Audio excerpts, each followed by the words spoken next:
My heart stopped the moment that scream tore through the trees. A sound so raw, so human. It felt like a blade slicing through the winter air. I was only 12, a kid, with too much curiosity and not enough sense, standing knee-deep in snow at the edge of a forest that seemed to swallow light itself. My name is Alex, and this is the story of the week I learned. Fear isn't just a feeling. It's a presence, a shadow that lingers long after the danger is gone. It happened in Connecticut, in a place where the trees whispered secrets and the snow buried truths. The house belonged to my aunt and uncle. A sturdy two-story nestled at the rim of a forest, so vast it felt alive. I'd arrived on a Friday, the sky heavy with clouds that promised more snow. My cousins, Ryan, 18, and Brandon, 16, greeted me with the kind of grin that said they were up to something. The forest loomed behind the house, its pines and oaks draped in white, their branches bowing under the weight of fresh powder. My mom's voice echoed in my head as I unpacked, "Stay out of those woods, Alex. They're too big, too wild. You'll get lost." My aunt had said the same, her tone sharp, like she knew something I didn't. But I was 12, warnings were just words, and words were easy to ignore. That first night, we stayed inside, sprawled across the living room floor, controllers in hand, the glow of the TV casting shadows on the walls. Ryan and Brandon trash-talked through every round of our game, their laughter filling the room. Outside, the snow fell harder, piling against the windows, muffling the world. By morning, the yard was a sea of white, untouched, except for the faint tracks of a deer that had wandered too close to the house. I stared out the window, mesmerized by the forest's edge, where the trees stood like sentinels, guarding some ancient secret. What's out there? I wondered, my breath fogging the glass. What makes them so afraid? Around noon, I bundled up in my coat and boots, the cold biting my cheeks as I stepped outside. The air smelled of pine and frost sharp enough to sting my lungs. I scooped snow into tight balls, hurling them at a fence post, watching them explode into clouds of powder. Ryan and Brandon joined me, their boots crunching as they trudged through the drifts. We lobbed snowballs at each other, our shouts echoing across the yard. Then Ryan stopped, his eyes glinting with something reckless.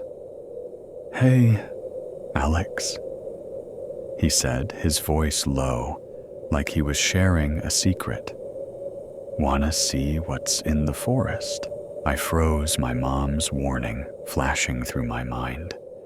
The forest stared back, its shadows deeper than the snow, its silence heavier. Brandon nudged me, his grin daring me to say yes. Feel the pull, something inside me whispered. Adventures waiting. I nodded, my heart thudding with a mix of fear and excitement. We grabbed thicker coats, laced our boots tighter, and set off the snow, swallowing our footsteps as we crossed the yard. The forest enveloped us like a living thing. The trees towered overhead, their branches interwoven, blocking out the sky. The snow was deeper here, clinging to our legs, slowing each step. We laughed to shake off the quiet, our voices sounding small against the vastness.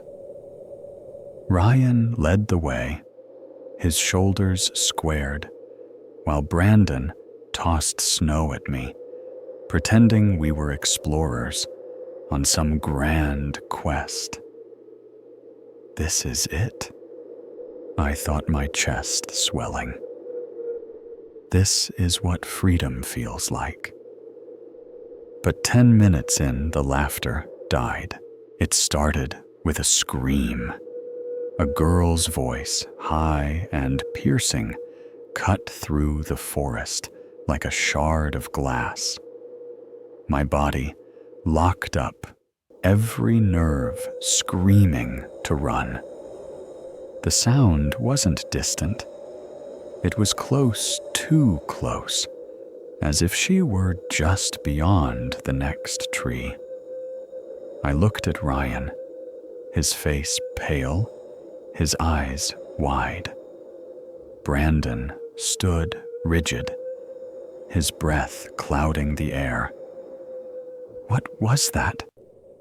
I whispered, my voice barely audible. Ryan shook his head, his confidence gone.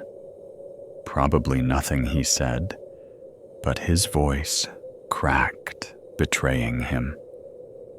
We stood there, the forest holding its breath, waiting. Then it came again. The same scream, identical in pitch, in length, like a recording played on loop. My heart slammed against my ribs, each beat a command. Run. Run now. Brandon tried to play it cool, muttering, "It's fine.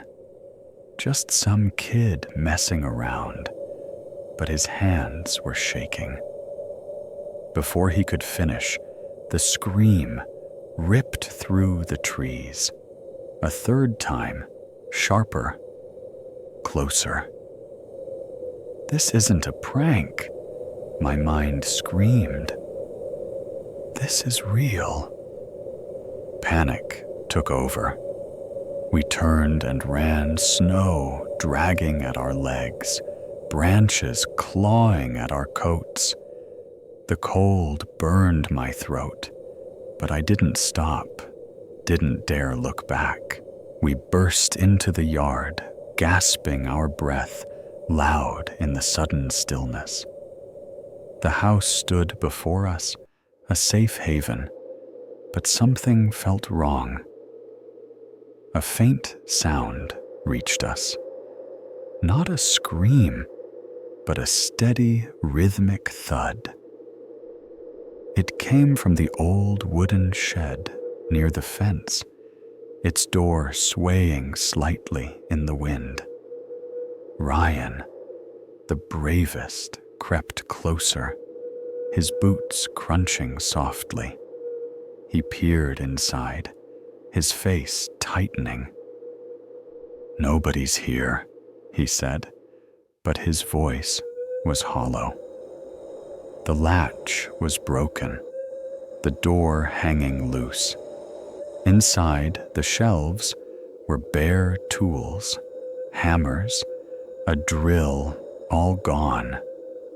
Someone was here. I thought, my stomach twisting. Someone's still close. We should have told our parents. then should have spilled everything. The screams, the shed, the fear that clung to us like damp snow. But we were kids, scared of getting grounded, scared of admitting we'd disobeyed. So we stayed silent, retreating to the house, locking the door behind us. That night, I lay in the guest room, the darkness pressing against me. The ceiling seemed to pulse with every heartbeat. "You're safe," I told myself, but the lie felt thin. Around midnight, a new sound broke the silence, a soft, deliberate tapping on my window. I froze. My breath caught in my throat. The guest room was on the second floor. Nothing outside but a slanted rooftop slick with snow. No one could be there, I thought. But the tapping continued, slow and insistent, like fingers testing the glass. Tap, tap, tap. Each sound was a needle in my spine, urging me to look to see. But I couldn't move, couldn't breathe. The tapping stretched on endless, stopping only when the first light of dawn crept through the curtains. I hadn't slept, hadn't blinked. What was out there? I wondered, my mind spiraling. What wanted me to hear it? Morning brought no answers. Only more snow and a gray sky that pressed down like a lid. Ryan, Brandon, and I shoveled the driveway, our movements mechanical, our eyes darting to the forest's edge. We grabbed a football, kicking it across the yard, trying to shake the unease. The wind howled, carrying the scent of pine and something sharper, like metal. "We're fine," I told myself, but the lie crumbled when the scream came again. Louder, closer, tearing through the air like a warning. Brandon sprinted to the garage, returning with a metal baseball bat. Ryan grabbed a flashlight, its beam weak against the daylight. I clutched a stick, its weight useless, but comforting. We followed the sound, our steps heavy, to a clump of bushes near the yard's edge.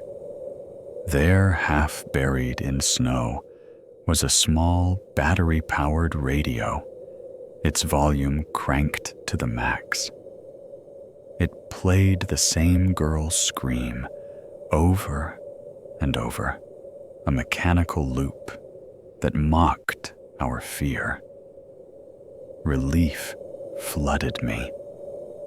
It's just a prank, I thought. But then I saw the footprints, large, deep, leading from the bushes toward the back of the property. Someone placed this here. Someone watched us. Before we could speak, a figure stepped from behind a pine tree. He was tall, his dark coat blending with the shadows, a knitted cap pulled low over his eyes. His face was pale, his cheeks flushed red from the cold.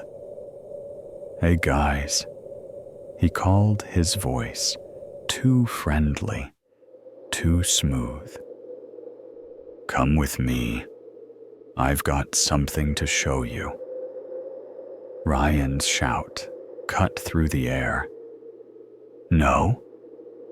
The man's smile stretched unnatural, showing too many teeth, like a mask slipping to reveal something wrong.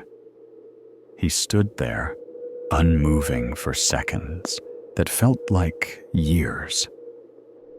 Then he lunged his boots, churning the snow. "Run!" The word burned in my mind, a command I couldn't ignore. We sprinted the snow, dragging at us, the man's footsteps pounding behind. My lungs screamed, my legs burned, but I kept going, driven by a fear so raw it felt alive. He was close, too close, his breath a rasp in the air. Then a crack broke the chase. He slipped his body, hitting the ice with a thud, arms flailing. That awful smile gone. We reached the back door, yanked it open, and slammed it shut. Our hands shaking so hard we could barely turn the lock. My aunt and uncle rushed in, their faces a blur of worry. Words spilled out of us, jagged and breathless. The forest, the screams, the shed, the radio, the man. My aunt's face drained of color, her hands trembling as she grabbed the phone. The police arrived fast, their boots leaving tracks in the snow. They searched the yard, the shed, the woods. An hour later, they found him. Carl, my aunt's ex-boyfriend from years ago. He was walking along a side road, a hammer and a cordless drill tucked inside his coat. The truth unraveled slowly. Each detail, a weight on my chest. Carl had moved away after my aunt married my uncle, but he'd come back, his mind twisted with obsession. He'd broken into the shed, stolen the tools, and set up the radio to lure us into the forest. His plan was sick: grab us, threaten us, force my aunt to leave my uncle. If she refused, he'd hurt us. The police said the snow saved us, slowing him down, giving us those precious seconds to escape.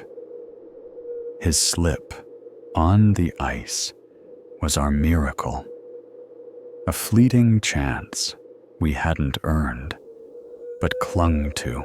That night, Ryan, Brandon, and I slept in the living room, the TV's hum a feeble shield against the dark. I kept glancing at the windows, half expecting to see Carl's face pressed against the glass, his smile stretching wide.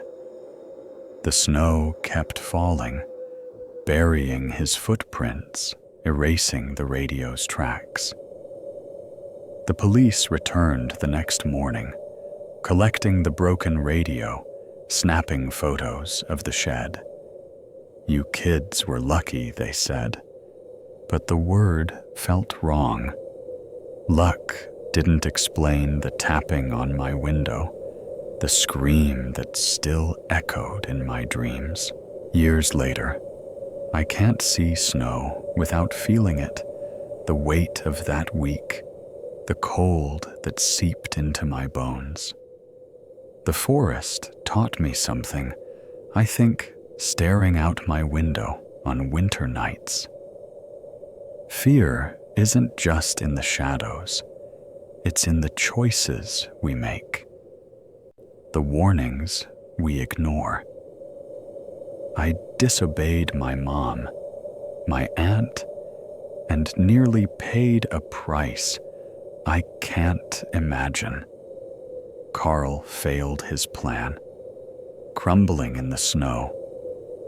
But the scar he left is mine forever. Listen to the warnings I tell myself, and I hope you do too. Some forests hold more than trees, and some screams aren't what they seem. The darkness swallowed everything, but it was the sound that broke me, a scream of metal and electricity that tore through the house like a living thing.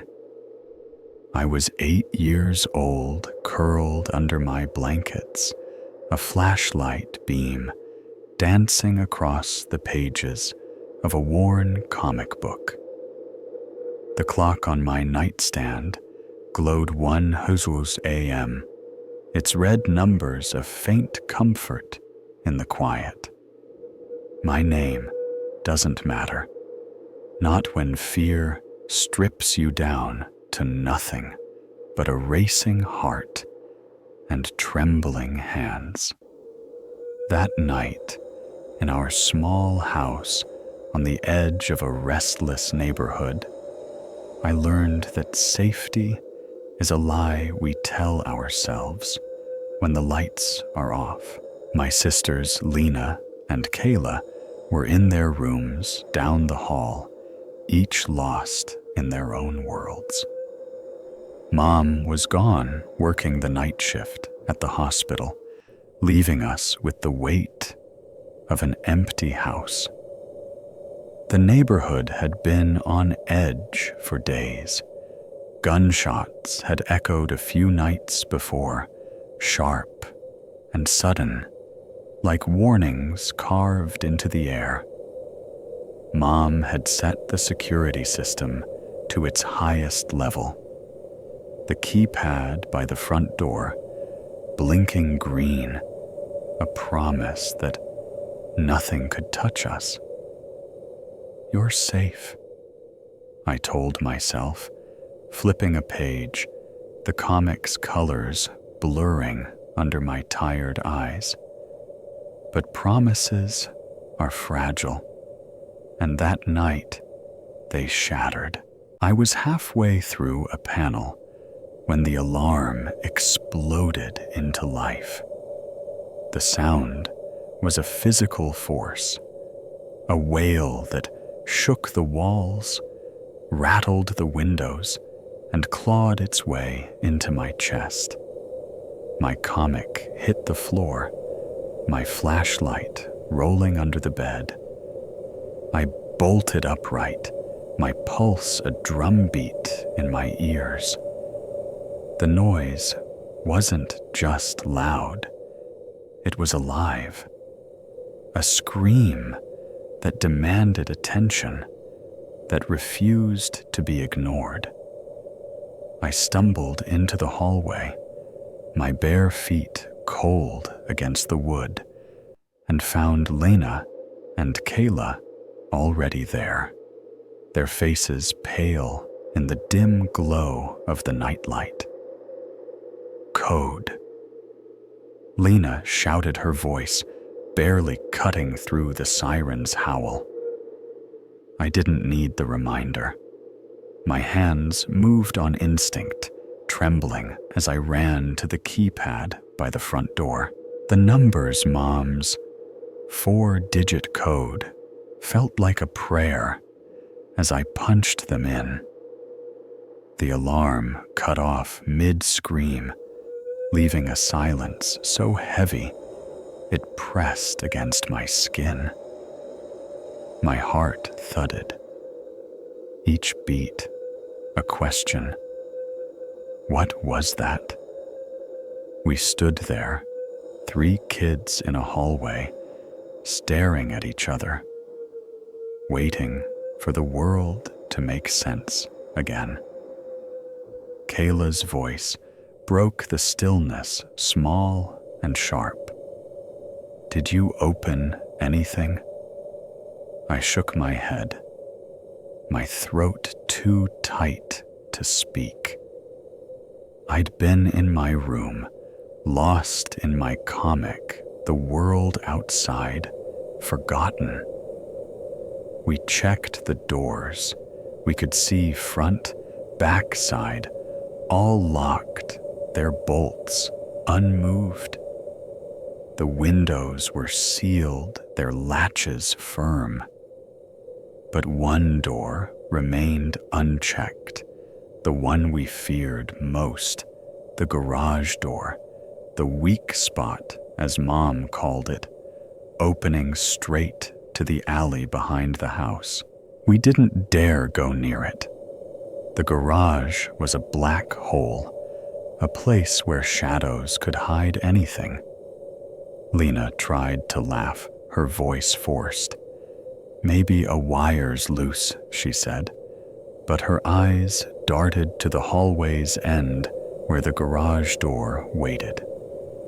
I nodded, wanting to believe her, but the air felt different now, heavier, like the house was holding its breath. Then, from outside, a single sound pierced the quiet, a sharp, dry crack, like a branch snapping underfoot, or a firework fizzing out. Was it a gunshot? My mind raced, replaying the stories of the neighborhood, the whispers of danger that never felt real until now.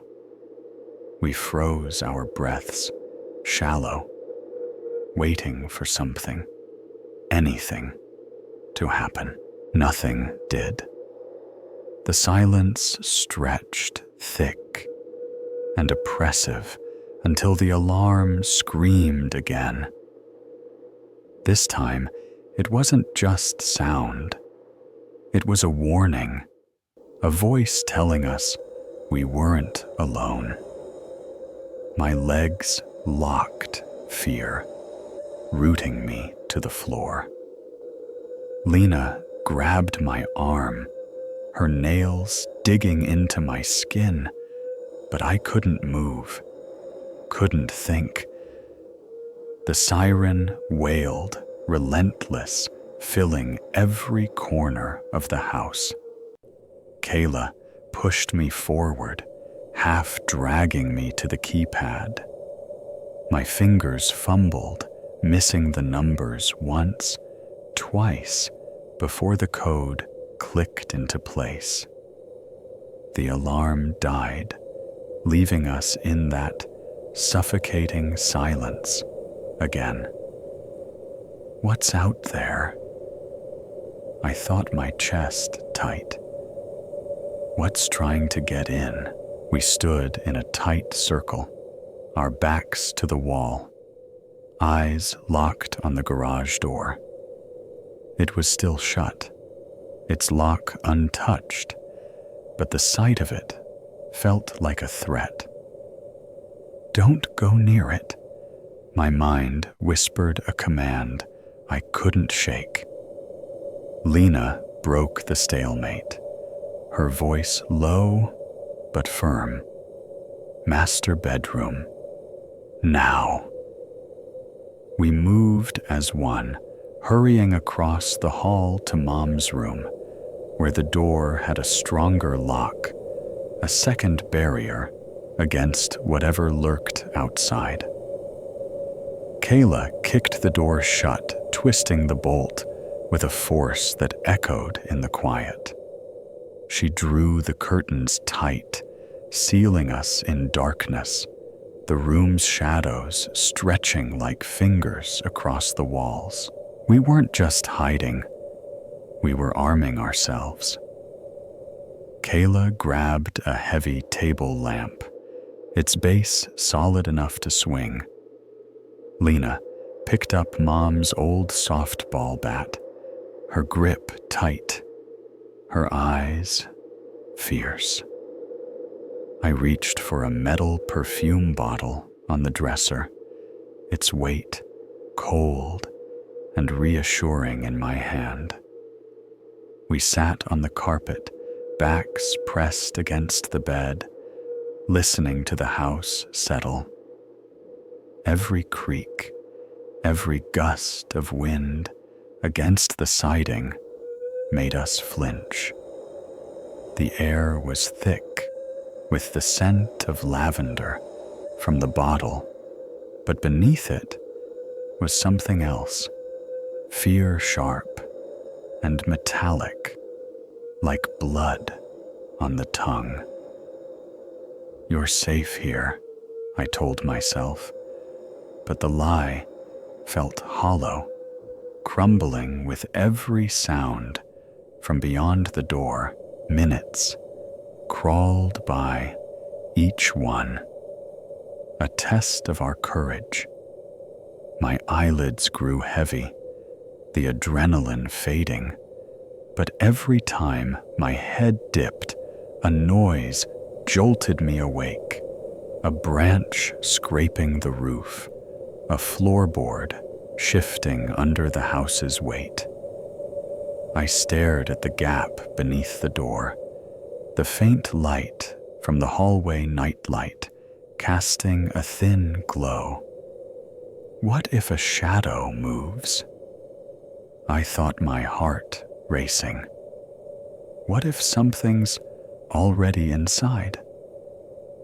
The thought was a loop, a trance that held me captive, my mind spiraling through every horror I'd ever imagined.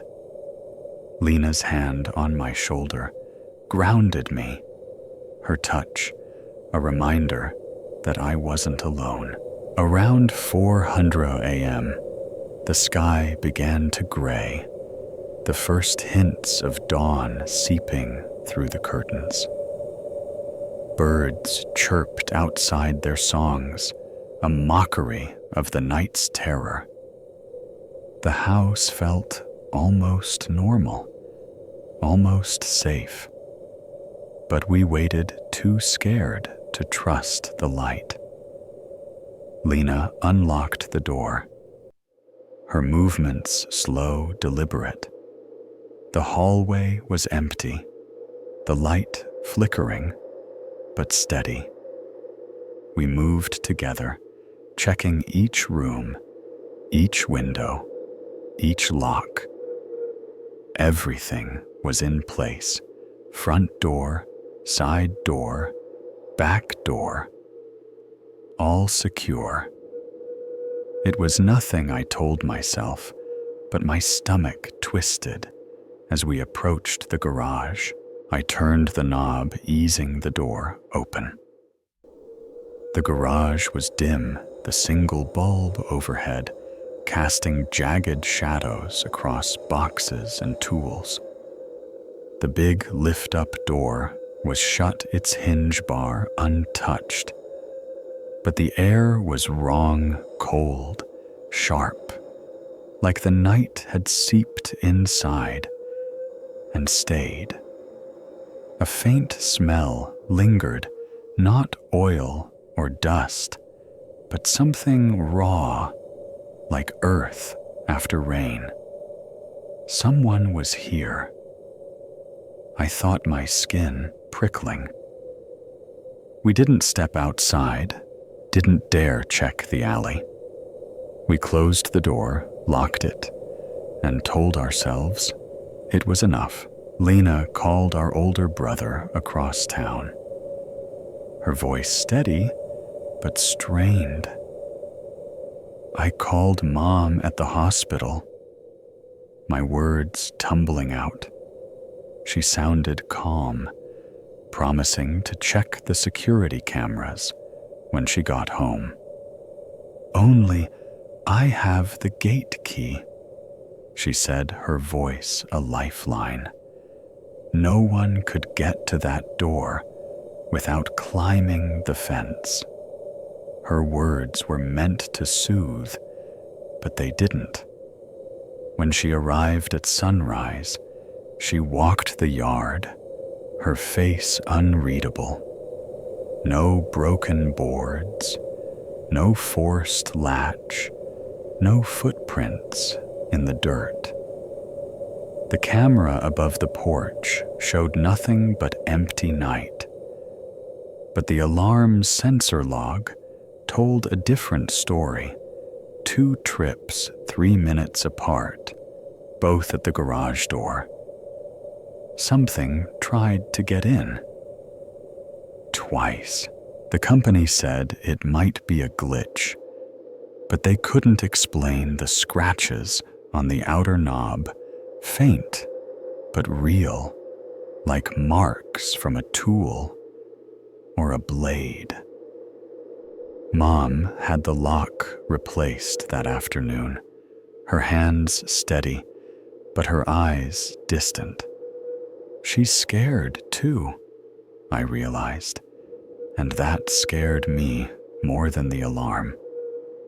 Lena started sleeping with a pocket knife under her pillow. Kayla wore headphones at night, drowning out the house's creaks. I woke up, sweating every time the wind rattled the gutters, my dreams filled with the sound of that siren, the crack in the night, the door that wouldn't stay shut. Years later, we moved the old house too heavy with memories. The landlord said the roof needed work, but I think we were all relieved to leave. We drive past sometimes, out of curiosity or habit. The lawn looks smaller, the siding freshly painted, but the garage door is the same, its handle hiding scars under a new coat of paint. What was out there? I wonder, my heart still racing at the thought. Who tried to get in? The unknown is worse than any face, any name. It follows you, a shadow that never fades. That night changed us. Lena's knife, Kayla's headphones, my nightmares. They're scars we carry, proof that fear doesn't need a face to haunt you. The alarm was our warning, our chance to fight, to hide, to survive. Listen to the silence, I tell myself now, years later, when the house is too quiet. It's trying to tell you something. And I hope you listen too, because some doors aren't meant to open, and some nights aren't meant to end. The air in my bedroom turned to ice the moment his eyes changed, a spark of rage igniting where love was supposed to be. I was 16, a girl caught in the haze of first love, standing in a school hallway that smelled of chalk and cheap cologne. My name doesn't matter. Not when fear and shame rewrite who you are. This is the story of how I learned that monsters don't always hide in shadows. Sometimes they hold your hand, smile at your jokes, and promise forever. It began in New York City at a school called Smith, and it ended years later in a courtroom where truth finally clawed its way free. Smith School was small, barely 50 kids a place for those who didn't fit elsewhere. I'd transferred there in November 2017, struggling to keep up at my old school, where the lessons felt like walls closing in. Smith was different, easier, quieter, a refuge for kids like me who needed a fresh start. The building was old, its lockers dented, its floors scuffed, but it felt safe, like a second home. I made friends fast, my laughter echoing through the halls, my heart lighter than it had been in years. This is where I belong. I thought my steps lighter, my smile real. Then I met Kyle. Kyle Fernandez was a storm disguised as a boy, all sharp edges and quiet charm. He was 17, tall with dark eyes that seemed to see through you. He'd been kicked out of his last school for selling weed, a fact he wore like a badge, his grin daring you to judge him. We started dating in early 2018, February or March. I can't recall exactly. Those first months were a blur of soft words and stolen moments, him slipping notes into my locker, his hand brushing mine in the cafeteria. He loves me, I told myself, ignoring the red flags, the way he'd disappear for hours, the faint smell of smoke on his clothes, the friends he hung out with, their pants sagging, their eyes glassy. I didn't care. Love makes you blind, and I was drowning in it. Kyle was kind. At first, his laughter warm, his touch gentle. But there was another side, one I glimpsed in flashes, when he'd snap at a friend, his voice low and hard, or when he'd stare too long at nothing, his mind somewhere I couldn't follow. He used drugs, not just weed, but I never joined him, never wanted to. Stay out of it, I told myself, and he never pushed me to cross that line. We'd hang out with his friends, sometimes, a group of boys who moved through the city like shadows, their voices loud, their hands quick. I'd stand on the edges, watching my heart torn between love and unease. He's different with me, I thought, clinging to the boy who held my hand under the street lights. That spring, the city bloomed with warmth, but something in Kyle shifted. His smiles grew forced, his patience thin. I ignored it, telling myself it was stress school, anything but me. Love fixes everything. I thought my heart stubborn. Then came the night that broke me, a night in July, when the air was thick with summer heat, and the truth couldn't hide anymore. Kyle came over to my apartment just for an hour, he said. My mom was out working late, the house quiet except for the hum of the AC. We sat on my bed talking about nothing, school music, the future. My phone buzzed on the nightstand, a string of texts lighting up the screen. I glanced at it, smiling. They were from Liam, a friend who always sent me stupid memes, the kind that made me laugh until my sides hurt. Who's texting you? Kyle? Asked, his voice calm, but edged with something new, something sharp. I laughed, brushing it off. Just Liam. He's sending memes like always. His face changed, the warmth draining away, replaced by a coldness that made my stomach twist. Let me see, he said, his hand outstretched, his tone no longer a request. I hesitated, my smile fading. "It's nothing, Kyle. Just jokes." His eyes narrowed, his jaw tight. "Show me the phone." My heart raced a warning I couldn't name. "No," I said, my voice small, barely audible. That was the moment everything shattered.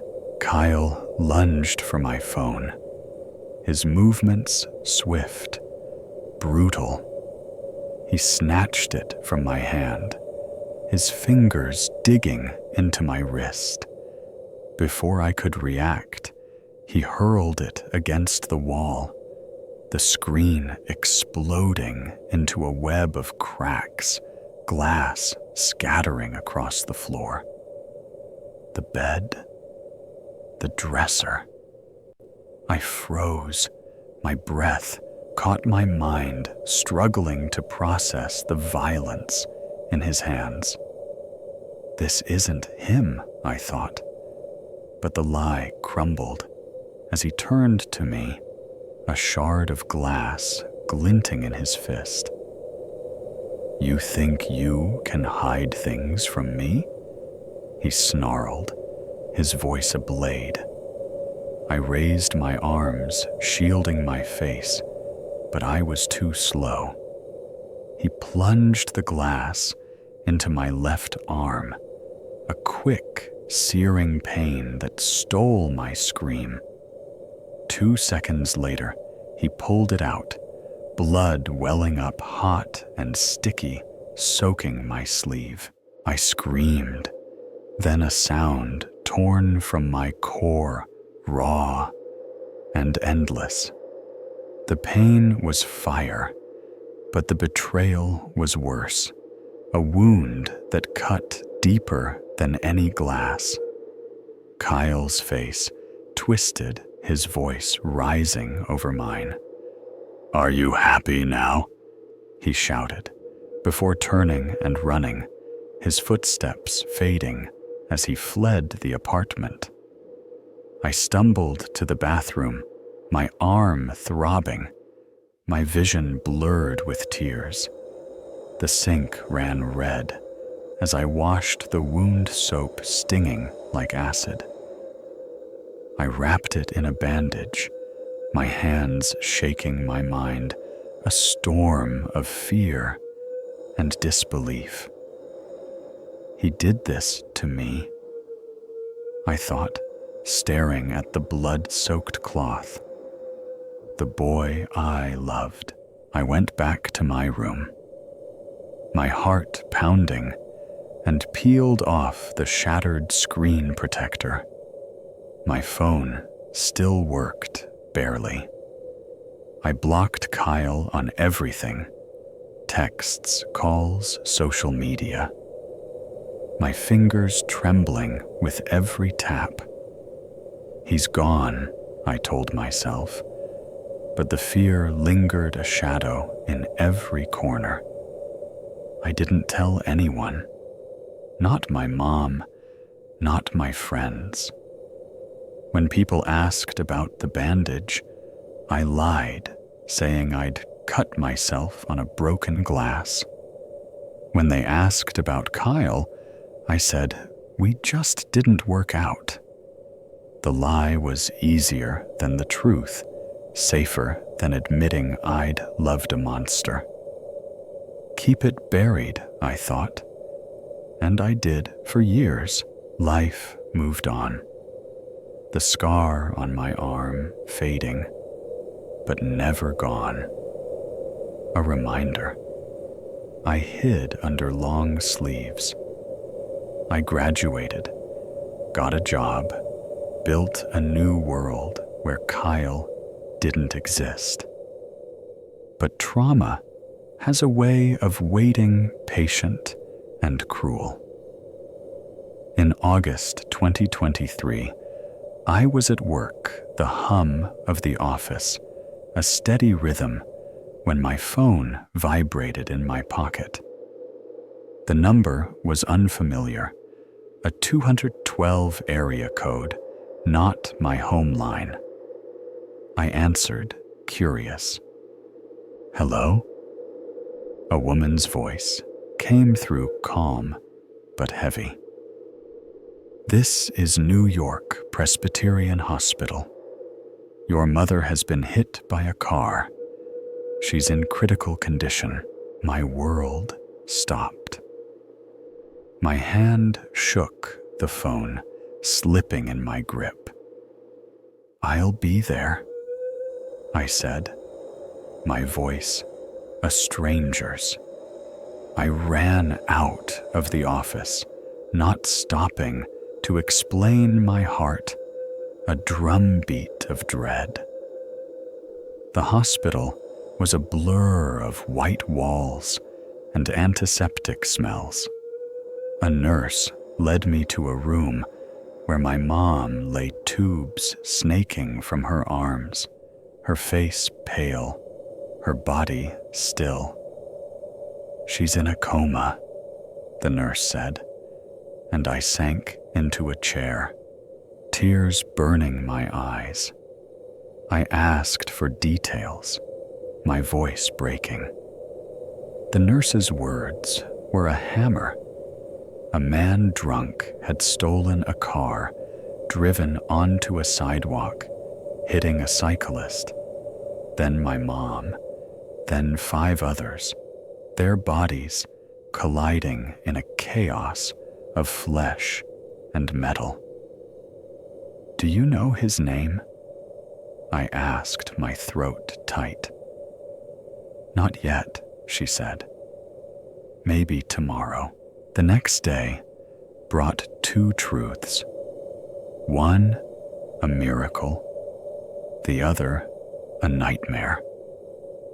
My mom woke up, her eyes weak but alive, her hand squeezing mine. "She's here." I thought, relief flooding me. But then the nurse returned, her face grim. "The driver's been identified," she said. "His name is Kyle Fernandez." My blood turned to ice, my breath a ragged gasp. Kyle. The boy who'd scarred my arm, who'd haunted my dreams, had now stolen my mother's future. The police had him tackled by strangers on the street, but the damage was done. Days later, I learned the worst. My mom would never walk again. Her legs forever, still, her life rewritten by a man I'd once loved. Rage burned through me, a fire that demanded justice. I couldn't stay silent anymore. I wrote a letter to the court, my hand steady as I poured out the truth. Kyle's violence, the glass, the scar, the fear I'd buried for years. I sent it, my heart pounding, my anonymity a shield. At the trial, my words were read aloud, each one a weight lifted from my chest. Another woman came forward, a stranger Kyle had hurt in 2022, her story echoing mine. I'm not alone. I thought her courage a spark that warmed my heart. Kyle was found guilty of assaulting me, assaulting her, and the drunk driving that shattered 7 lives. The judge sentenced him to 2.5 years, a punishment too light for the pain he'd caused. He should rot for 20. I thought my anger a blade I couldn't dull. Kyle's lawyer must have been a magician, twisting the truth to save him. But the courtroom was my freedom, my chance to reclaim the pieces he'd broken. You can't hurt me anymore, I thought, staring at the memory of his face. My mom's wheelchair is a constant reminder, a wound that won't heal. I hate Kyle, not just for what he did to her, but for what he did to me, to the girl who believed in love. Yet a small part of me hopes he changes, not for him, but for the world he's hurt. Leave this city, I want to tell him. Start over. Be better. But I know people like him rarely do. That scar on my arm is more than skin deep. It's a story I carried in silence. A truth I finally spoke. Don't stay quiet, I tell myself now, and I hope you hear it too. Some monsters wear smiles, but their shadows can't hide forever. I'm not the girl I was at 16, scared and silent. I'm the woman who stood up, who fought, who won. And that's a victory no one can take away. The yellow glow of the car wash lights flickered, but it was the man's eyes that stopped my heart. Empty, unblinking, staring through me like I was already gone. My name is Damon, and this happened in a small town where nights are quiet and trust is a habit you don't question. I was at a 24-hour self-service car wash, the kind of place that feels safe until it doesn't, where the hum of machines hides the sounds you should hear. That night, I learned that danger doesn't always announce itself. It watches, it waits, and it follows you home. It was a warm June evening, the air thick with the scent of damp asphalt and soap. My truck was caked in dust from a week of back roads, so I'd waited until after sunset to avoid the daytime crowd. The car wash sat on the edge of town, 4 concrete bays under buzzing bulbs, a rusty Coke machine standing sentinel in the corner. I pulled in around 9:30, the lot nearly empty, except for a dusty sedan parked by the vacuums. Perfect, I thought, grabbing my quarters, the weight of them grounding me in the routine. But as I stepped out, I felt it a prickle on my neck, like eyes boring into me from the dark. I scanned the lot, my gaze landing on a man standing 20 yards away, near a vacuum post. He was lean, his baggy jeans and stained t-shirt hanging loose, his face half hidden in shadow. Just a guy passing through, I told myself, shaking off the unease. People cut through the lot all the time, heading to the gas station across the street. I fed my quarters into the slot, the pressure wand hissing to life, water blasting the grime from my truck. The noise was a wall drowning out the world, but it couldn't block the feeling that I wasn't alone. Keep moving, I thought, focusing on the task, the spray cold against my hands. Halfway through, a sharp sound cut through the hiss, a metallic thud, rhythmic, deliberate.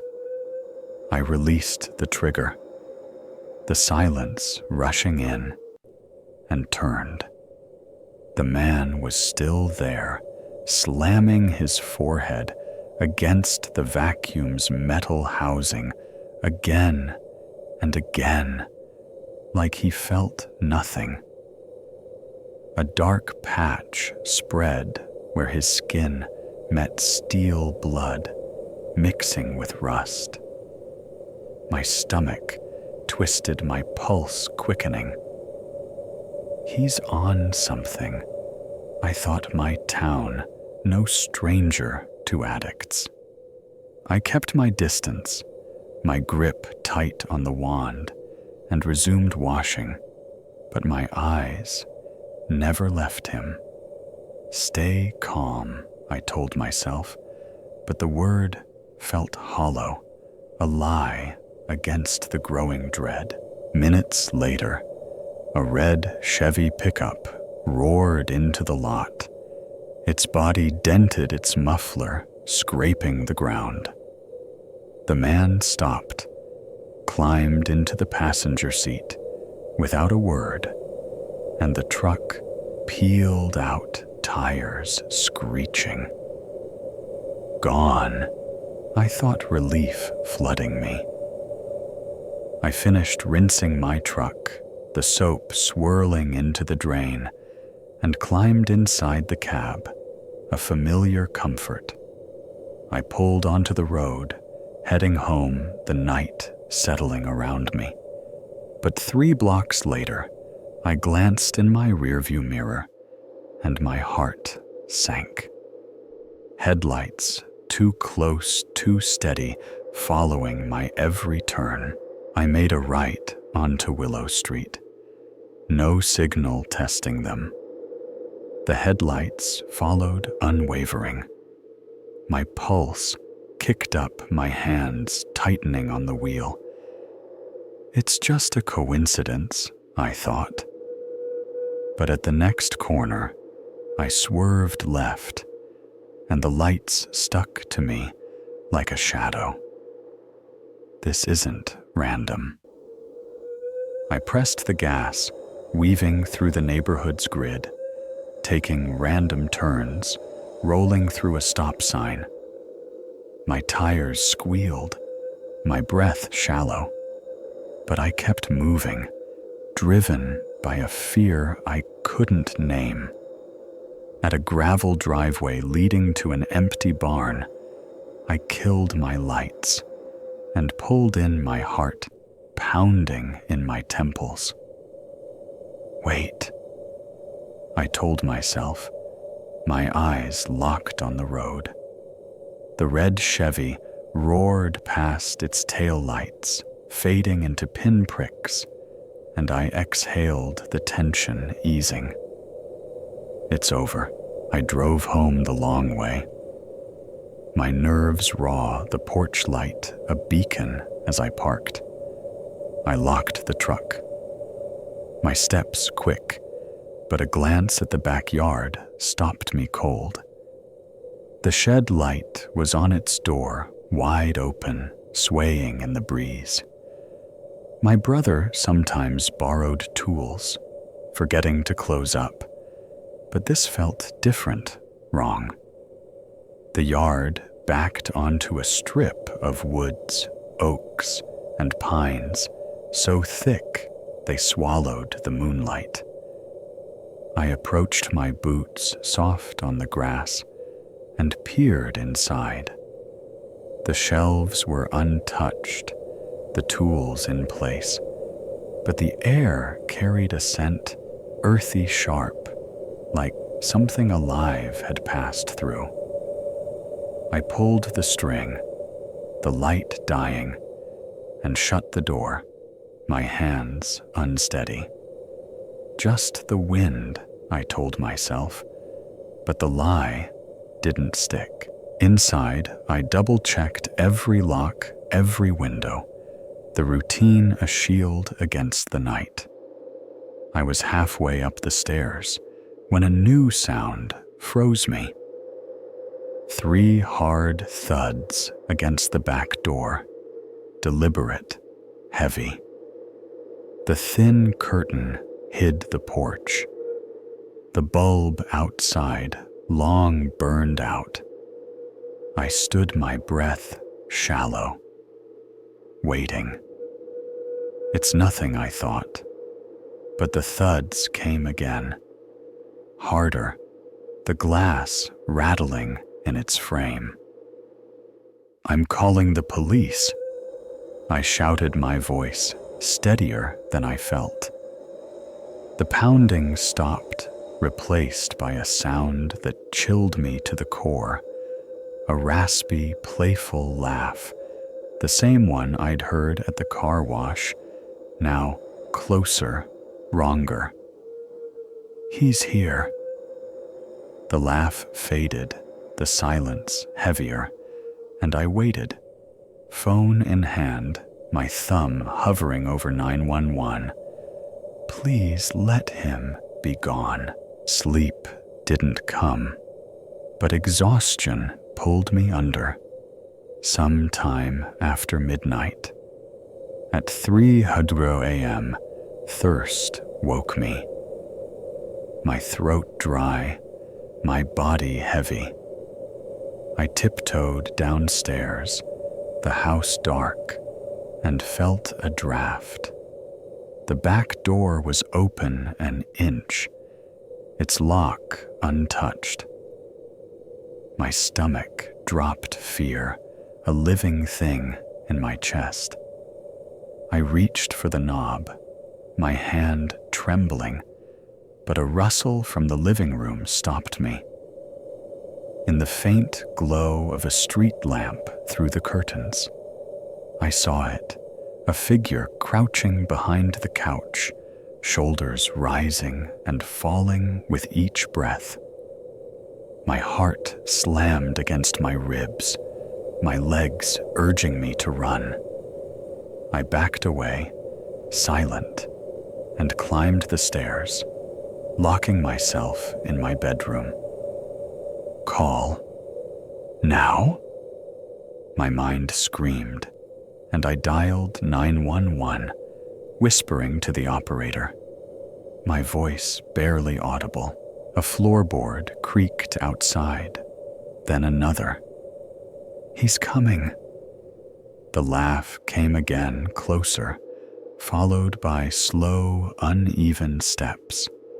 He reached my door, his fists pounding, the wood shaking as he screamed slurred threats, words I didn't recognize, but felt in my bones. You can't hide, he roared, his voice a jagged edge. The dispatcher's calm voice anchored me, promising officers were near. Hold on, she said, and I did, my hands shaking, my eyes locked on the door. The pounding stopped. Silence, falling like a blade. Then heavy boots thudded downstairs. Flashes of blue and red lit the windows, police. Shouts followed, a clatter of metal on tile, something skidding across the kitchen floor. An officer knocked on my door, his voice steady. It's safe, Damon. I stepped out, my legs weak, and saw two officers cuffing the man from the car wash. A kitchen knife lay on the linoleum, its blade catching the light. His eyes met mine, glassy, unseeing, a trickle of dried blood still on his forehead from the vacuum post. He mumbled nonsense, his words lost in the chaos. They charged him with breaking and entering, possession of a weapon, and drug offenses. But the charges didn't erase the truth. He'd followed me, watched me, wanted me. I stood there, the knife a reminder of what might have been, my mind replaying every choice, the driveway, the locks, the call that saved me. Days later, I couldn't shake the weight. What if I'd gone to the living room? I wondered the question, a loop, a trance that held me captive. The car wash was just a place, but it had become a threshold, a line between safety and something darker. Trust your instincts. I told myself, the words, an anchor, a lesson carved into me. I drive past that lot, sometimes its lights still buzzing, its bays empty. The Coke machine stands there rusty and silent, a witness to the night I met the watcher in the dark. Lock your doors. I'd tell you my voice, low, urgent. And listen to the quiet. It's trying to warn you. The moment Jenna saw it, her world fractured a face that wasn't human, wearing her cousin's skin, staring back with eyes like voids. My name is Damon, and this is the story my ex-girlfriend shared with me, a memory so raw it clings to me like damp air after a storm. Jenna wasn't one for lies. Her heart was too open, her mind too steady to spin tales.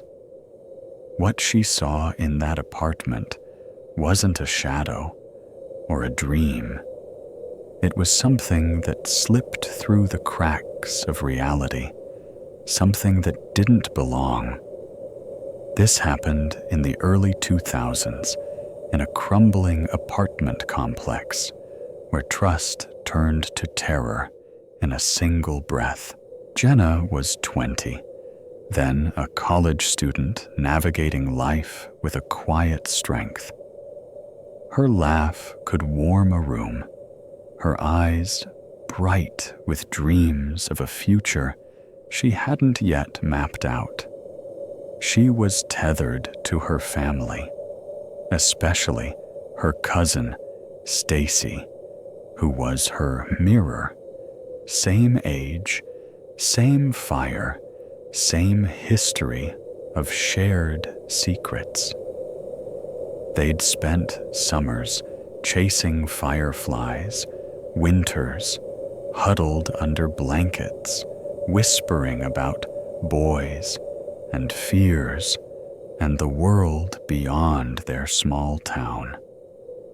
They're like sisters, I'd think, watching Jenna light up when she spoke of Stacy. Their bond was a constant, a safe harbor in a life full of change. Stacy lived with her mom in a 2-story apartment building, its walls stained by time, its dirt lot out front littered with weeds. The complex wasn't much, but it was home, a place where Jenna felt welcome, her presence as natural as the creak of the stairs.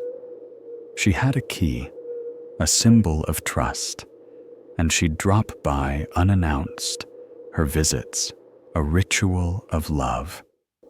Family's everything she'd say, her voice soft, her smile real. But that day, the apartment held something else, something that waited in the quiet, something that wore a face it shouldn't. It was a gray afternoon, the sky heavy with clouds, the air thick with the scent of coming rain. Jenna parked on the street, the tenant lot hidden behind the building, and climbed the concrete stairs to the second floor. The breezeway was silent, its railing cold under her hand, the concrete stained with years of neglect. Just another visit, she thought, her key jingling her heart light with the thought of seeing Stacy. She reached the door, turned the knob, and found it locked. A small surprise, but not alarming. She slid her key in the lock, yielding with a soft turn, and stepped inside the apartment's familiar scent of lavender and aged wood wrapping around her. "Hey, guys, it's me," she called, her voice bright, echoing in the stillness. No answer came, only the faint hum of the refrigerator, a steady pulse in the quiet. The living room was empty, the couch sagging under faded cushions, the TV a blank screen. She glanced into the kitchen, its counters bare, the fluorescent light casting a cold glow. They must be out, she thought, her steps slowing, her eyes scanning the space. But a faint light caught her attention, a sliver spilling from the hallway, soft and unsteady, like a candle fighting the dark. Stacy's room. She realized, her heart lifting, her feet moving toward the glow. The hallway was narrow, the walls pressing close, the air heavier with each step. Photos hung crookedly, snapshots of Stacy and her mom, of Jenna and Stacy as kids, their smiles frozen in time. "Stace, you there?" she called again, her voice softer now, tinged with unease. Silence answered, thick and oppressive, like the apartment was holding its breath. She passed her aunt's room, its door ajar, the bed neatly made, the air still. Empty, she noted her mind ticking through possibilities. The bathroom at the hall's end was dark, its door open, no sign of movement. But Stacy's room glowed the light, faint but persistent, casting shadows that seemed to pulse as she approached. "Something's wrong," her mind whispered a warning she couldn't shake. The lavender scent faded, replaced by something sour, like damp earth or rotting leaves. Her heart thudded a rhythm she couldn't control, her steps slowing as she reached the doorway. She peered inside, her breath catching. There, on the edge of Stacy's bed, sat a figure upright, motionless, facing away. The room was small, the dresser cluttered with trinkets, photos, a jewelry box, a half-burned candle. The bed was pressed against the wall, the figure's silhouette stark against the dim light. "It's Stacy," Jenna thought, but the stillness was unnatural, too rigid, like a statue carved from silence. "Stace, you okay?" she asked, her voice trembling, her hands clenching at her sides. The figure didn't stir, didn't acknowledge her. its presence, a weight in the room. Jenna's stomach twisted, her mind racing. She's sick, or asleep, or something else. She took a step closer, her shoes sinking into the carpet, her eyes locked on the figure's back. The air grew colder, the sour smell sharper, clawing at her throat. "Stacy," she tried again, her voice barely a whisper, her heart a drumbeat in her chest. The silence was deafening, a void that swallowed her words, leaving only fear. Then it came, the sound that broke her world. From the living room, her aunt's voice rang out, warm and familiar, mixed with the rustle of grocery bags. "Stacy, grab these, will you?"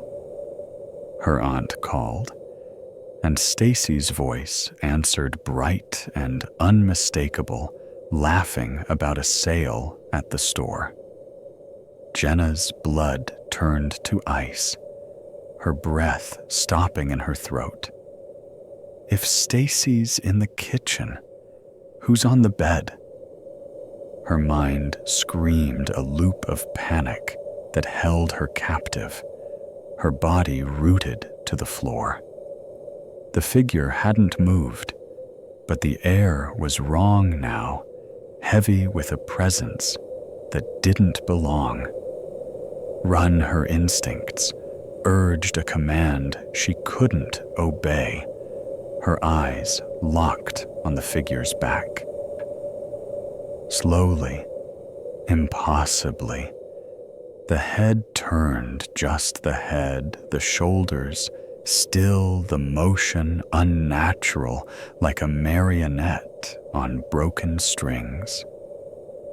Jenna's heart stopped, her world narrowing to that moment. The face wasn't Stacy's.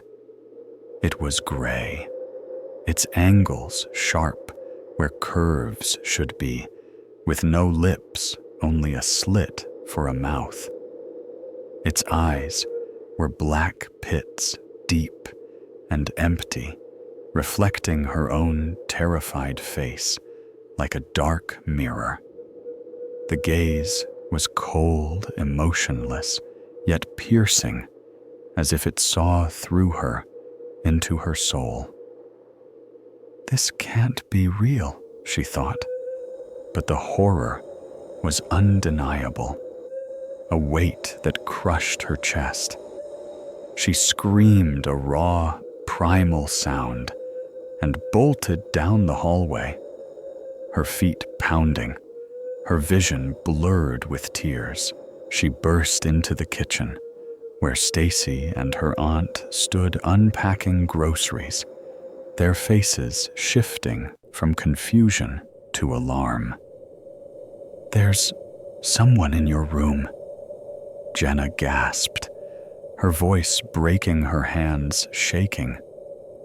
"It's not right. It's not Stacy."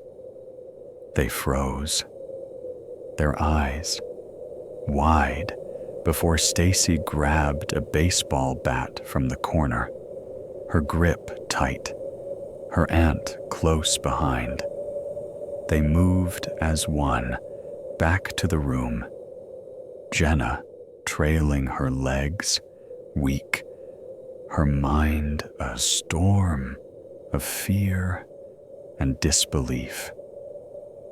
"I saw it," she thought, clinging to the truth, her heart pounding. But when they reached the doorway, the room was empty.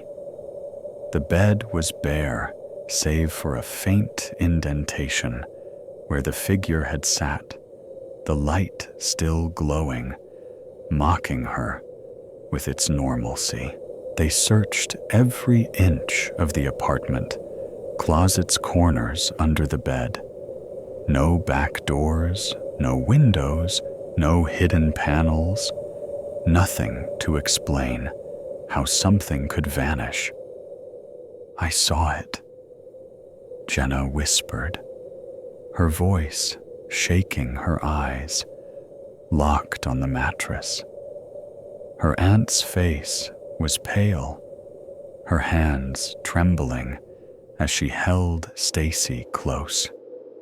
They didn't doubt her, not fully, but the silence spoke louder than words.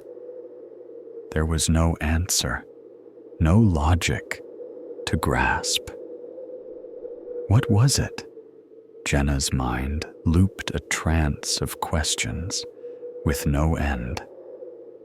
The figure wasn't human, wasn't a trick.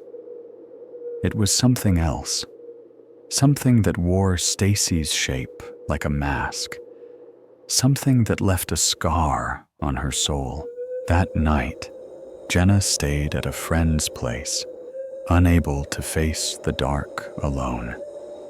She lay awake, the memory of that face burned into her mind, its eyes following her through every shadow. It saw me. She thought, her heart racing, her hands cold. She called me the next day, her voice low, her words halting as she poured out the story. Damon. It wasn't Stacy, she said, her breath uneven. It wasn't anything I know.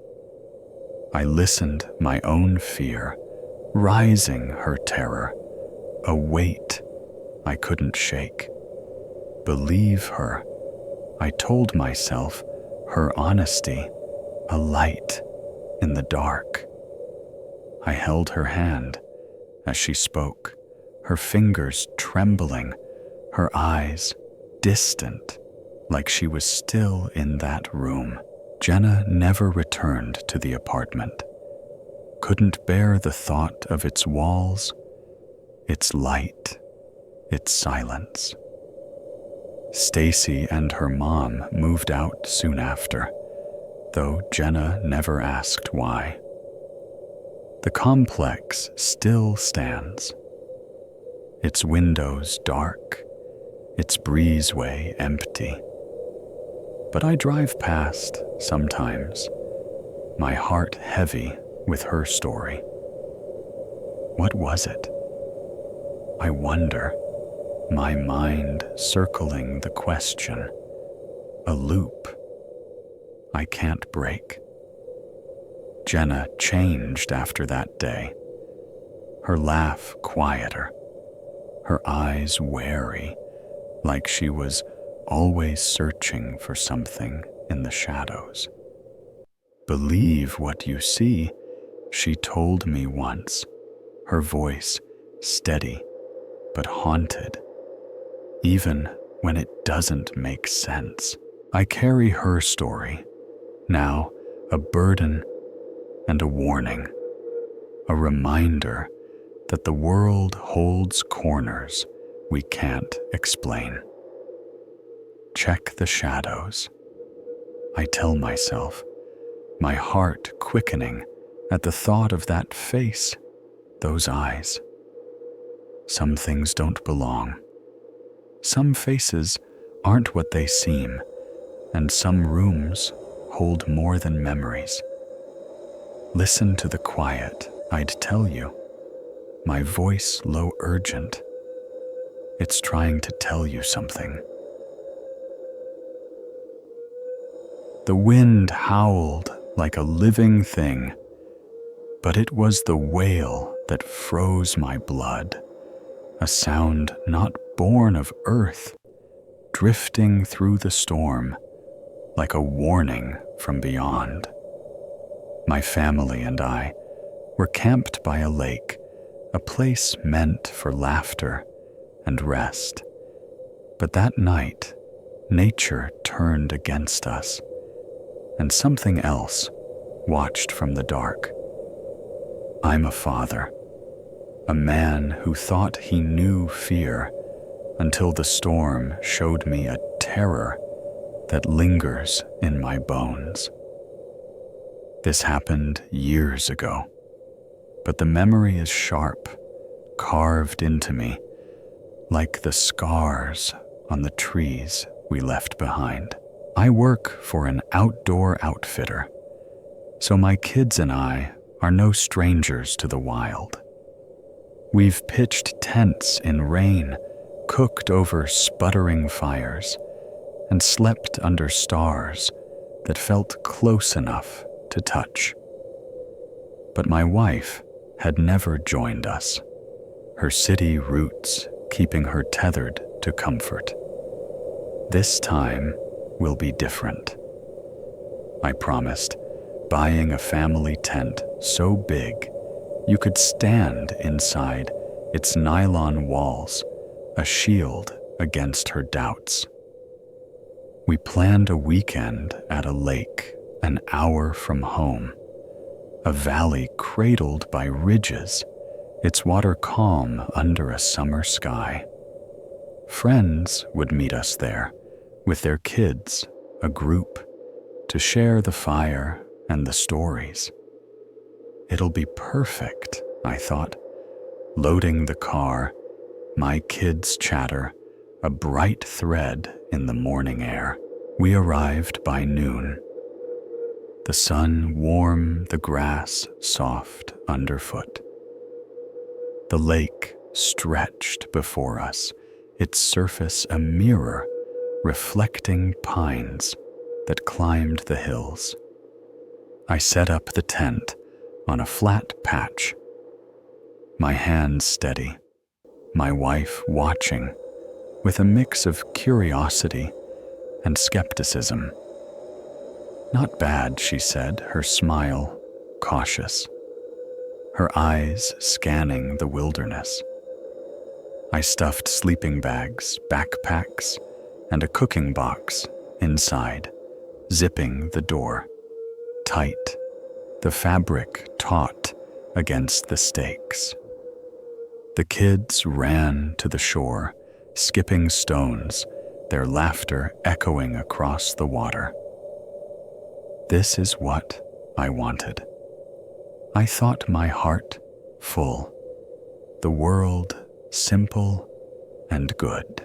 We took a walk around the lake, the path winding through reeds and rocks, the air rich with the scent of pine and damp earth. My wife held my hand, her fingers warm, her steps lighter with each minute. The kids darted ahead, chasing dragonflies, their voices a melody against the quiet. "It's beautiful," she said, her eyes soft, and I believed we'd won her over. But halfway around, the sky shifted clouds, gathering like a bruise, the air growing heavy. The weather radio had promised clear skies, but this valley was known for microbursts, sudden, violent storms that struck without warning. "We'll be fine," I told myself, but unease settled in my chest, a weight I couldn't shake. Then the wind flipped a switch thrown by an unseen hand.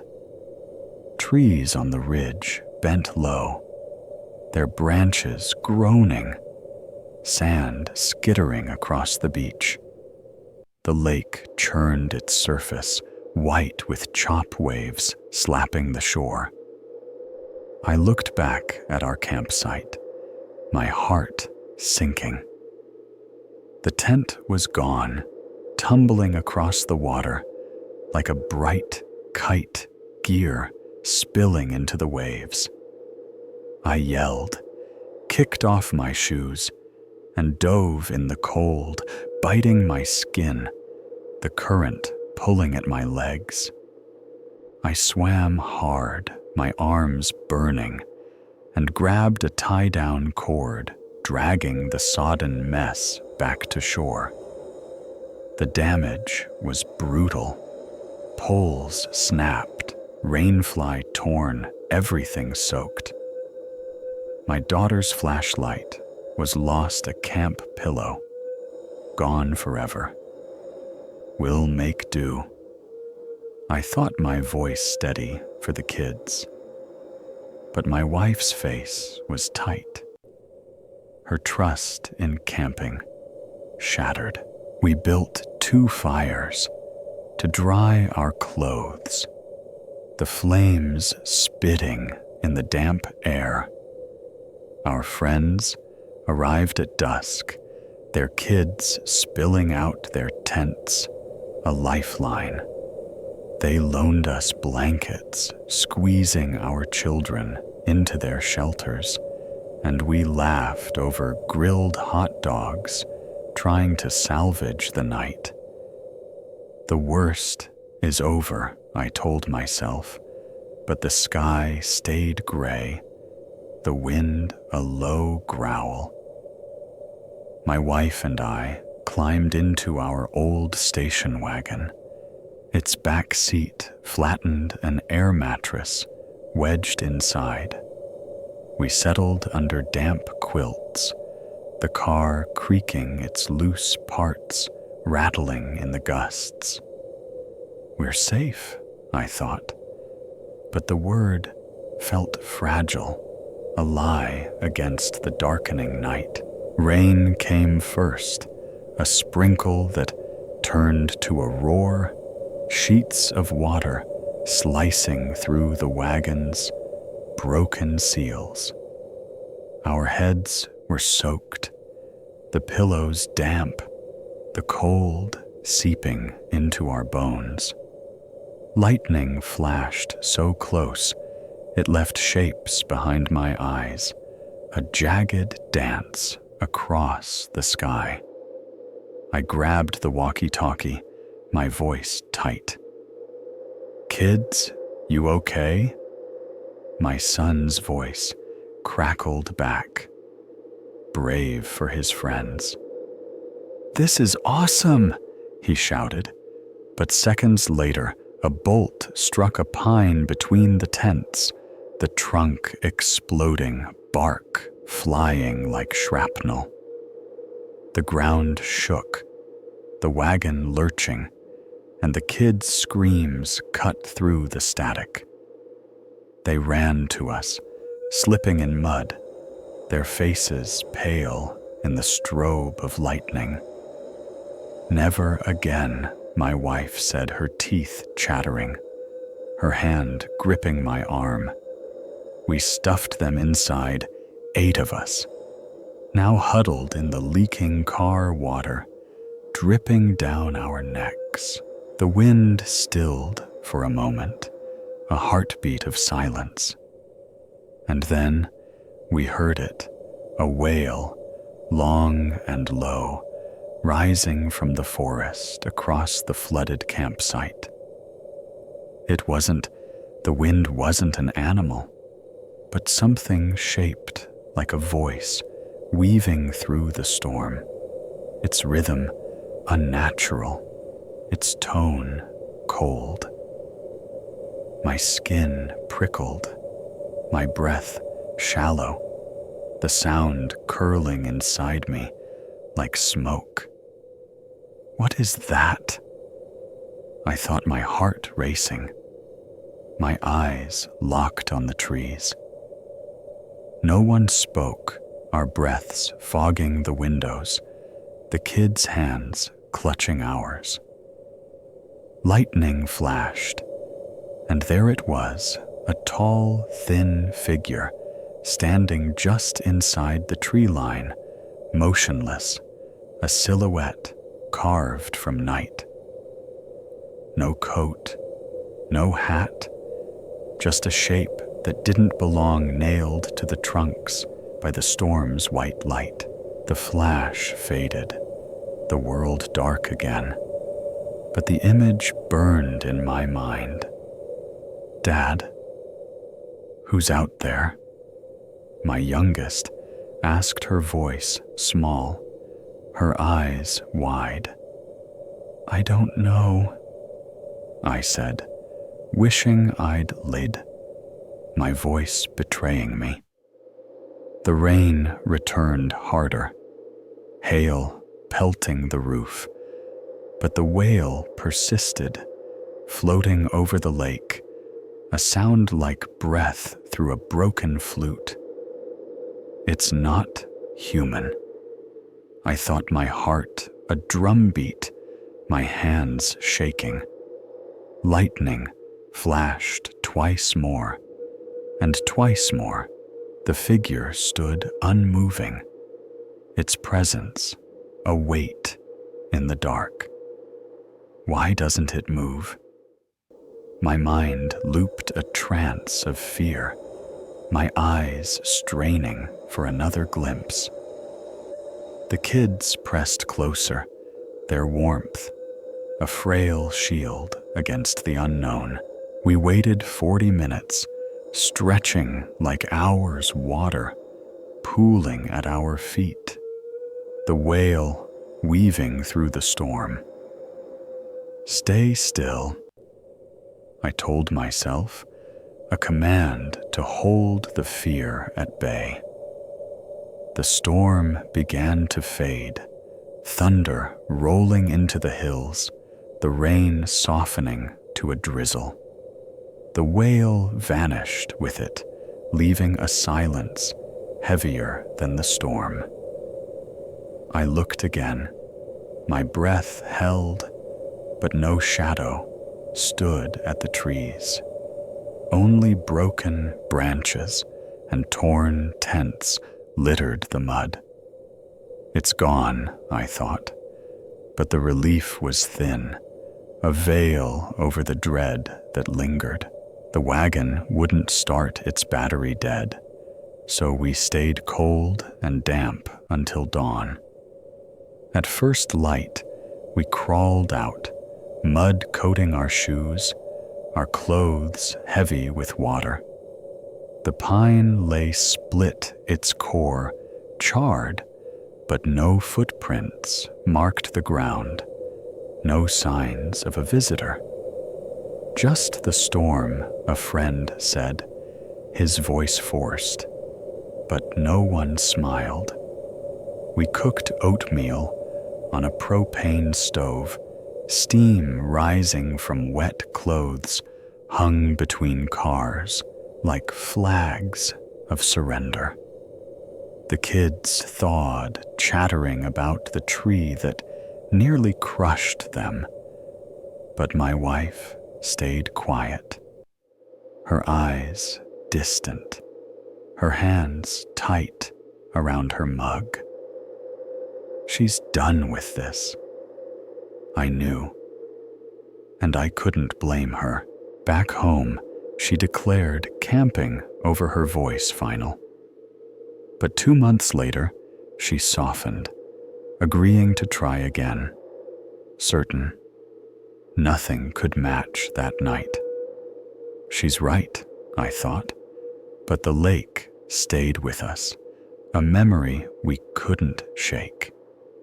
We camped through drizzle, heat, even a mild hurricane fringe over the next 28 years, but never again heard a wail or saw a shadow watching from the trees. I patched the tent by hand, needle, and thread nylon squares, sealing the tears. We still own it, its walls stained with rust-colored marks along one side, marks that in the moonlight almost trace a tall, thin figure. My wife calls it dirt, but she won't camp near that lake, and I don't push her.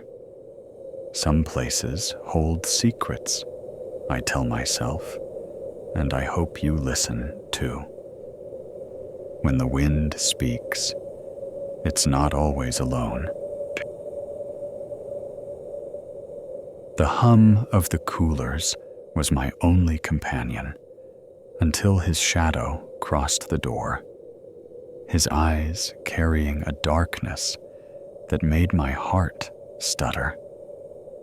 I was alone in a 24-hour convenience store just outside Asheville, North Carolina, the kind of place where time slows to a crawl after midnight.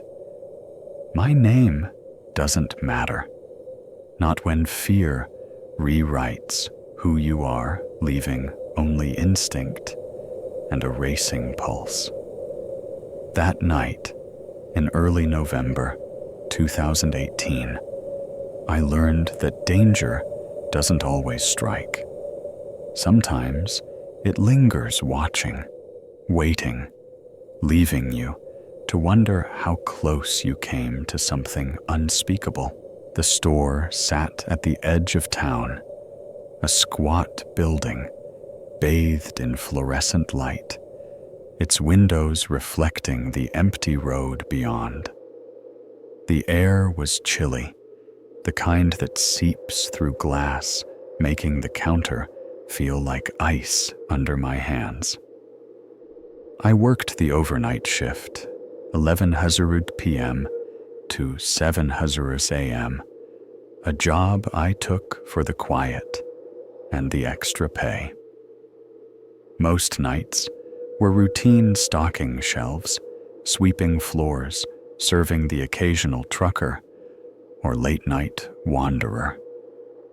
The hum of the coolers, the buzz of the lights, they were my rhythm, a steady pulse in the silence. It's just another night, I told myself, wiping down the counter, the cloth leaving streaks on the worn surface. But the quiet felt heavier tonight, like the air was holding its breath. Around 1:00 a.m., a pair of teenagers burst in, their laughter sharp against the stillness. They grabbed energy drinks and chips, their voices loud, their hands quick.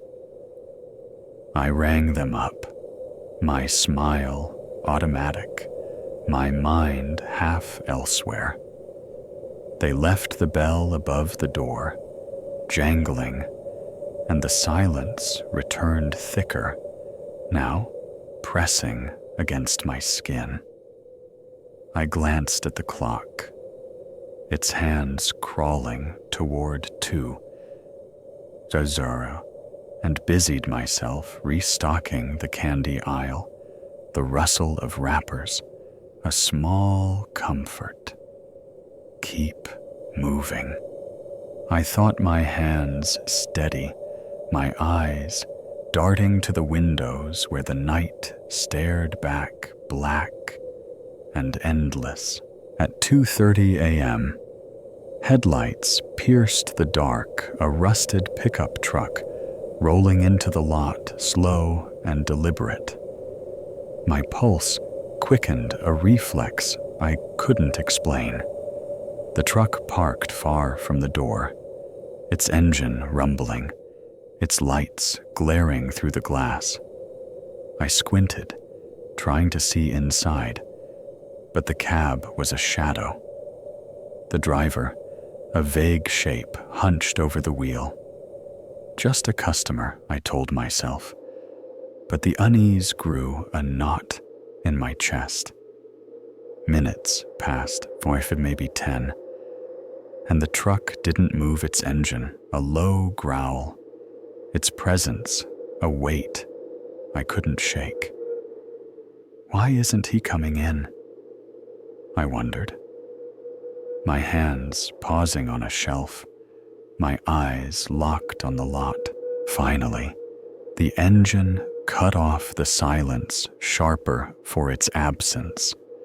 The door creaked open, and a man stepped out. His movements slow, each step heavy, like he was wading through water. He was tall, thin, his brown jacket worn, his baseball cap pulled low, casting his face in shadow. Stay calm, I thought, forcing a smile as he entered the bell, jangling the air, shifting with his presence. Evening, I said, my voice steady, but he didn't respond, didn't even look at me.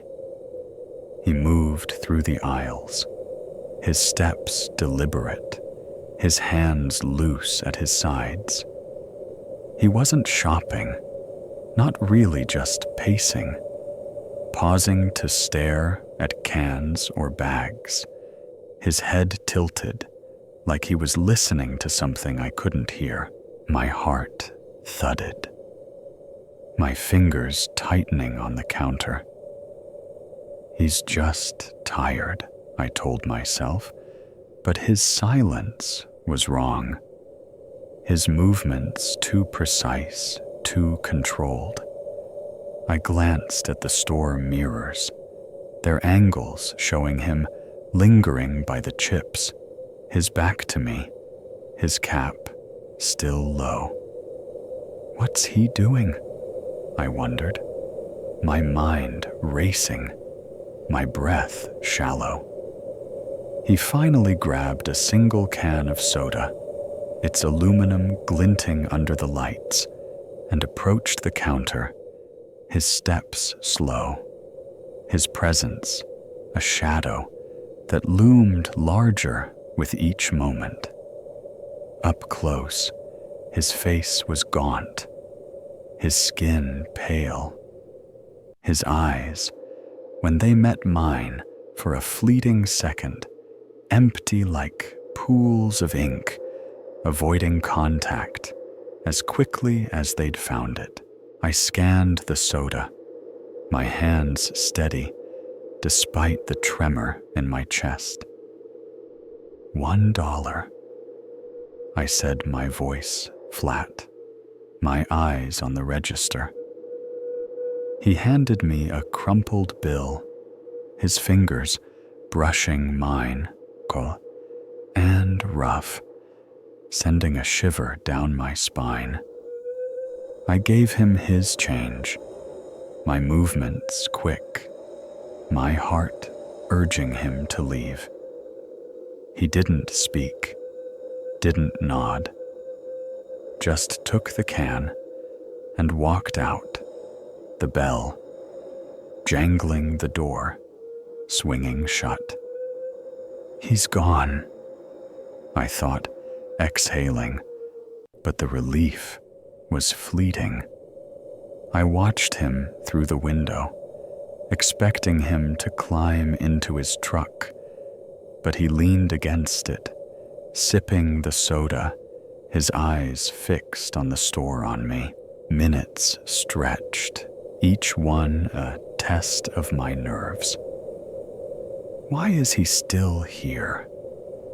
I thought, my hands clenching, my eyes darting to the phone under the counter. Store policy forbade locking the doors during open hours, a rule that felt like a trap, now a chain holding me in place.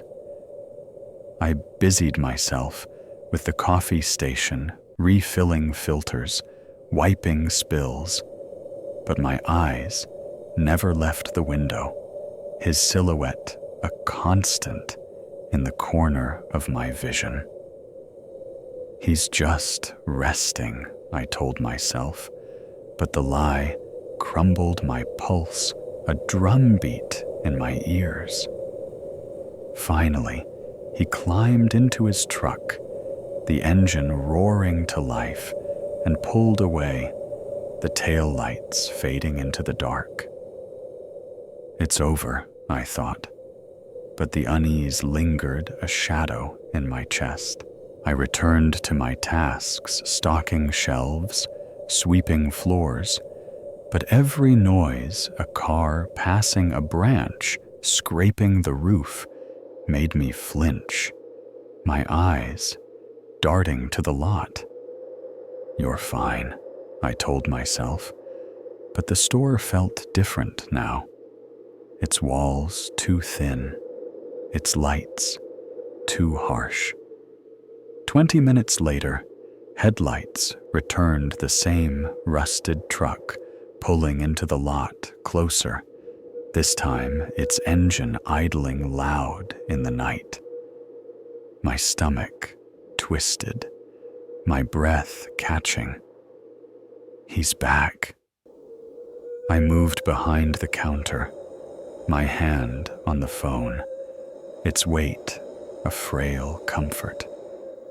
The door opened, the bell jangling, and he entered Now, his steps purposeful, his eyes fixed on me. "Were you here yesterday?" he asked, his voice low, scratchy, barely above a whisper. I froze, my mind racing, my heart slamming against my ribs.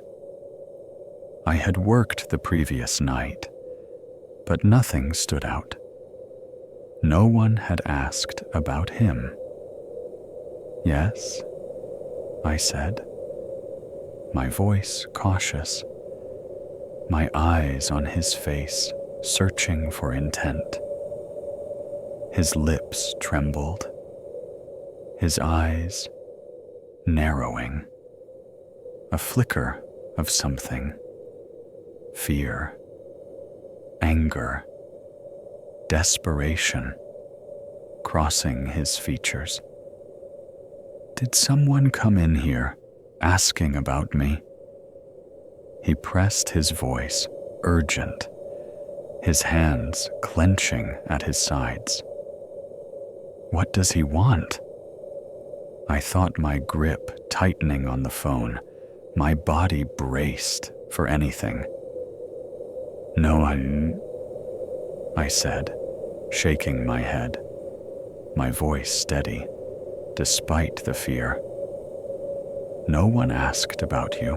He stared at me, his eyes searching mine, his breath uneven, like he was weighing my words, my truth. He knows something. I thought, my mind spiraling, my heart a drumbeat. For a moment, I thought he'd speak again, or move, or worse. But he turned abruptly, his steps quick, and left the door swinging shut.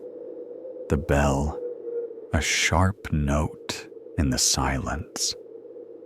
The truck roared away, tires skidding on the pavement, and I stood frozen, my heart hammering, my hands shaking.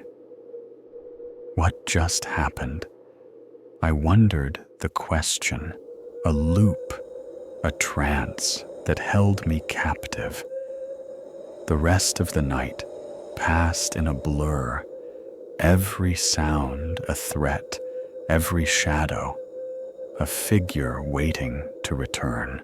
When the morning shift arrived, I recounted the encounter, my words halting the story, sounding vague in the daylight.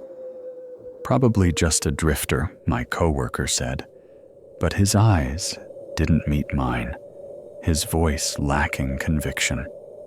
I went home, the memory of his face, gaunt, pale, empty-eyed, following me, a weight I couldn't shake. Days later, I was scrolling through local news on my phone, the TV droning in the background, when a headline stopped me cold. "Man wanted in missing person case." My breath caught my hands, trembling, as I clicked the link. His face stared back, the same gaunt features, the same brown jacket, the same cap pulled low. The article detailed a woman's disappearance, 2 nights before my encounter, last seen at a gas station just outside town, driving alone. The suspect was described as tall, thin, driving a battered pickup, wearing a brown jacket.